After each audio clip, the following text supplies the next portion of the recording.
जय माता दी। अष्टमी को भी हवन होता है और नवमी को भी होता है। अब ये है कि सब लोग अष्टमी को नहीं करते हैं। हालांकि अष्टमी, नवमी और दशमी तीनों में हवन आप कर सकते हैं, मगर आप केवल नवमी को ही करें। अब हवन में आप क्या क्या कर सकते हैं? तो हवन में अलग अलग कामना के लिए, जैसे कि आप महाकाली का हवन करते हैं तो उसमें अनार से जरूर हवन करें। अनार का उसको पूरा छिलका हटा करके और दाना केवल साफ करके, उसको धो करके साफ करके रख ले और उसमें घी मिला करके अनार से हवन करें। लक्ष्मी के लिए सिरफल से, सिरफल का गुद्दी होता है, ये बाजार में भी मिलता है, या आप सिरफल ला करके और उसको तोड़ करके उससे भी कर सकते हैं। उसमें भी घी मिला के हवन करना है। ईख से भी हवन होता है महालक्ष्मी का। एक एक अंगुल ईख को काट करके और इससे आप हवन कर सकते हैं। कमल गट्टा से हवन होता है। गाय के दूध से बना हुआ खीर से हवन होता है। बिल्व पत्र से हवन होता है। ये तो महालक्ष्मी के लिए हो गया। अब महासरस्वती के लिए, तो महासरस्वती के लिए सफेद तिल, चावल, जौ, उसमें घी मिला करके इत्यादि और सामग्री मिला ले और उससे आप हवन करें। बगलामुखी माता के लिए सर्व कार्य सिद्धि के लिए पीला सरसों और उसमें हल्दी मिला ले और घी मिला ले, ये तीनों का मिश्रण करके आप बगलामुखी माता का अगर जप, या आप जप नहीं भी किए हैं और उनमें अगर आस्था है तो आप इसका हवन कर सकते हैं। मधु के साथ घी मिला करके, मधु मिश्रित घी से हवन महाकाली का भी होता है और माँ कामाख्या का भी होता है। इसमें भेद यही है कि माँ कामाख्या का हवन में अगर संभव हो तो खीर बना करके और उसमें मधु और घी मिला करके हवन करें। अब इसमें अगर कोई स्त्री है, आपके पूजन में सम्मिलित होना चाहती है, हवन में सम्मिलित होना चाहती है, तो हालांकि स्त्री को हवन करने का विधान नहीं है, मगर कुछ जगह पर आप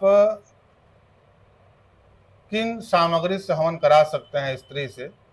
तो स्त्री से आप घी से हवन करा सकते हैं,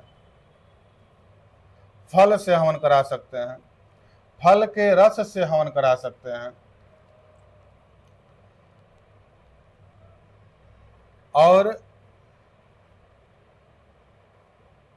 जो अलग अलग जो हमने फल बताया है उन फलों से हवन करा सकते हैं। पौष्टिकता के लिए अपने पूजन के और आपने जो नवरात्र पर्यंत आपने जो पाठ किया, जप किया या माता का आराधना किया, तो उसके पौष्टिकता के लिए कि वो पूर्ण होकर के आपका हर प्रकार से रक्षा, सुरक्षा और हर कामना का सिद्धि करे, इसके लिए आप फलों के रस से भी हवन कर सकते हैं। अब फलों के रस से हवन कैसे होगा? तो जैसे घी से करते हैं उसी तरह से फलों के रस से भी हवन होता है। अब इसमें कामाख्या माँ के लिए एक और है कि आप केला से हवन कर सकते हैं। केला को उसको छोटा छोटा करके और उससे भी आप हवन कर सकते हैं। उसमें घी मिलाना है, घी मिला करके और इससे भी आप हवन कर सकते हैं। नवदुर्गा के लिए साकल के अलावा आप हर प्रकार के फल से हवन कर सकते हैं। पंचमेवा से हवन कर सकते हैं, काजू, किशमिश, बादाम इत्यादि, ये सब जो भी ड्राई फ्रूट्स है, ये सब चीज से आप हवन कर सकते हैं, मगर उसमें घी मिला करके हवन करना है। हवन में कभी भी जो लकड़ी का धूप होता है उसको नहीं मिलाना चाहिए, क्योंकि वो केवल उसमें सुगंध होता है और देवता को जो हम हवन करते हैं वो देवता का भोजन होता है। वो अग्नि मुख से आप जो मंत्र का जप करते हैं या पाठ से हवन जो भी आप करते हैं, तो उस देवता का वो भोजन होता है। तो ये इसमें ध्यान ये देना चाहिए कि आपको ये जो ऊपर से हम लोग उसमें मिलाते हैं धूप, जो लकड़ी होता है, उसको नहीं मिलाना चाहिए। उसका कोई मतलब नहीं है, वो केवल सुगंध के लिए होता है।